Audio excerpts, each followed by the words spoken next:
Hello mga kabutcher, dito na naman tayo. Ngayon, ipapakita ko kung paano kami gumagawa ng country style o kung tawagin nating mga Pinoy, okay, liempo. Dito sa part na ito, sinubukan kong gumamit ng mahabang kutsilyo.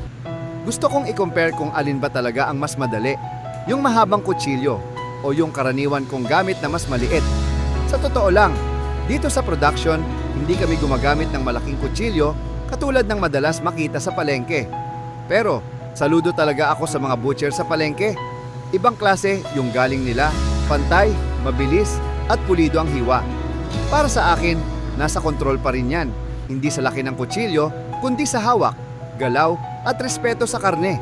Sa paggawa ng liempo, mahalaga yung pantay na taba at laman. Para pag niluto, hindi tuyo, hindi rin sobrang mamantika. Dito mo makikita kung gaano kahalaga ang tamang hiwa. Kung may napansin kayo o may suggestion, mag-comment lang po kayo sa baba. Malaking tulong sa akin ang inyong sasabihin. Salamat mga kabutcher. Paalam!